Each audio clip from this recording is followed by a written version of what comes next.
Sir, wag po. Bata pa ako. Virgin pa po ako. Ikaw talagang gusto ko, hindi mga alagaan nyo. Ulit-ulitin ko sa'yo. Hindi. Ikaw talagang gusto ko. Sarap-sarap mo. Sir! Sir! Nakatulog ka na naman dyan. Iniwan ka na ng mga alaga ko. Ay, nakatulog na pala ako. Nangyari dun? Nananaginip? Mumuso-muso. Kaya yun. Jopay, pakikuhanan mo nga ako ng tubig. Medyo kasi masama pakiramdam ko eh. Pati yung pamangkin mo may lagnat. Opo, tita. Saglit lang po. Ikukuha na po kita. Jopay, wala ka bang natatabing pera dyan? Wala na kasi ako pagbili ng gamot eh. Wala ka bang ibang magawang paraan para magkapera? Sige po, tita.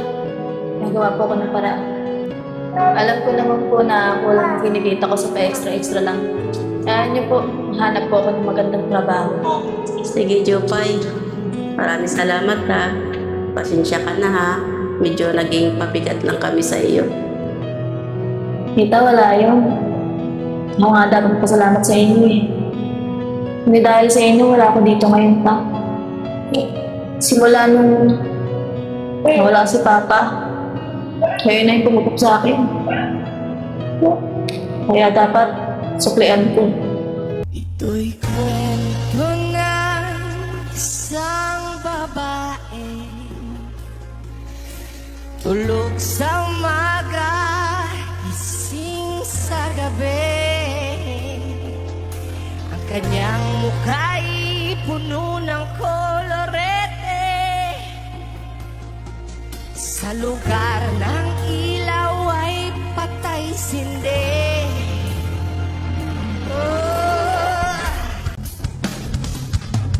Simulan natin ang istorya. Jopay, salamat pala ha. May pangkain tayo ngayon. Saan pala galing ang pinangbili nito? Tita, hinaram ko lang po yan sa kaibigan ko para may makain po tayo ngayong araw. Ganun ba? Salamat ha. Gumawa ka ng paraan para may pangkain tayo ngayon. Wala yun, tita. Kaba, hindi ka na naiba sa akin. Siya nga pala, aalis lang po ako. May pupuntahan lang po ako saglit, may kakausapin lang po akong tao. Sige, ingat ka. Hindi ka ba muna kakain? Tita, aalis na po ako. Sige, anong oras ka uwi? Huwag po kayo mag-alala, babalik din po ako agad.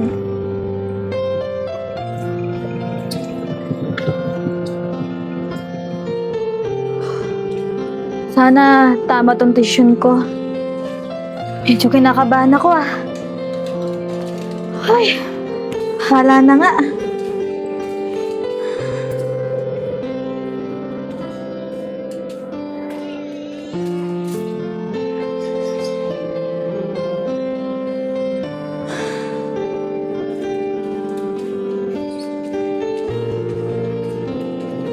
Tao po! Tao po!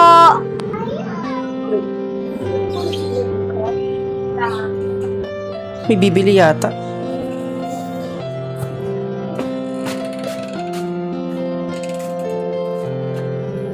Ay, Iha!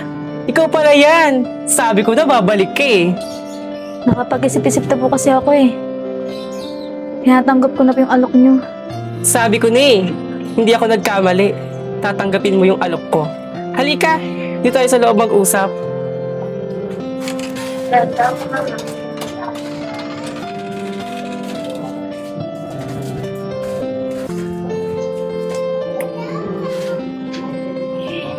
By the way, ano ang pangalan mo? Ako nga pala si Jopay. Ako naman si Glenn, ang mahilig sa Unlipop. 150. Ganun? Siya nga pala, mabalik tayo tungkol sa inaalok ng trabaho. Tungkol dyan, ready ka na ba? Kasi kung hindi, mahihirapan ka. Pero, sinisiguro ko sa'yo na dito gaganda ang buhay mo. Opo, sigurado na ako. Buo na desisyon ko. At alam kong wala nang makakapigil sa akin. Kaya naman pala eh, mabilis kang kausap. Hayaan mo, hindi ka magsisisi. Pera mo ko ng phone mo. Ito po.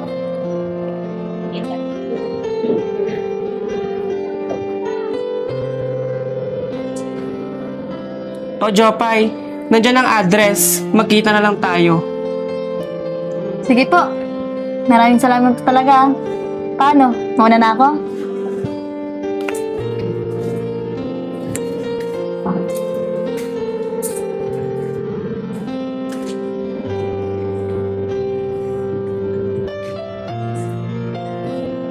Ito na yung sinasabi ko kay madam. Magugulat siya. Darating na ang swerte namin.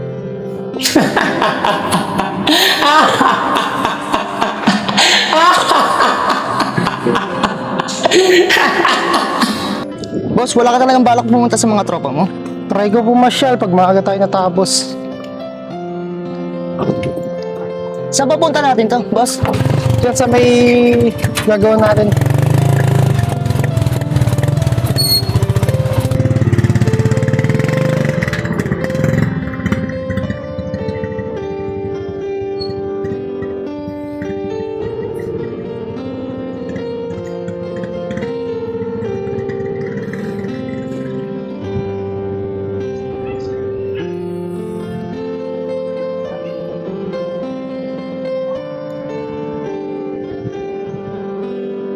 Wala na akong budget ah.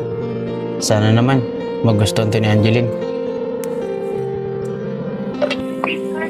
Mga trops, ilang araw nang hindi lumalabas si Eldrian ah. Alam nyo, namimiss ko na siya. Ako, Angel! Di mo namimiss? Oo nga, di mo ba siya namimiss? Ay nako, magsitigil nga kayo. Alam nyo naman na namimiss ni Angel si Adrian eh. Angeline, flowers for you. Ano yan? Flowers ba yan? Mukhang damo lang yan sa tabi-tabi eh. Grabe siya oh. Di ba napapansin yung effort ko? Ikatusok-tusok ang kamay ko dito oh. Ganun ba? Sige, punta ka dito sa unahan.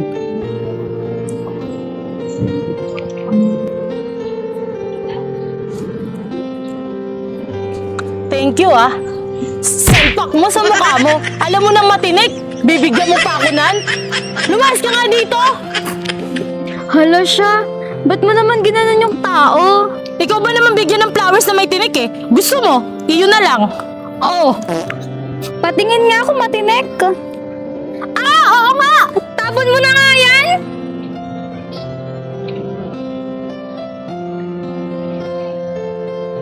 Babalik ka pa talaga? Sige, subukan mo. Uwi na nga eh.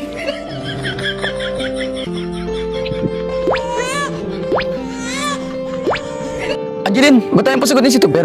Oo nga, pogi naman yun ah. Kaso pangit. Tara na nga mga troops. Magsiuwi na tayo. Dumidilim na. Mabuti pa nga. Insan, may pagkain kayo sa bahay. Kain tayo ah. Tara.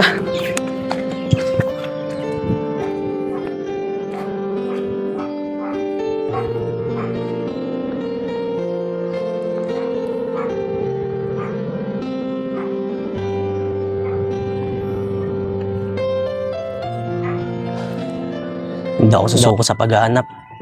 Kailangan ko siyang makita para masabi ko sa kanya kung ano ang tunay kong nararamdaman.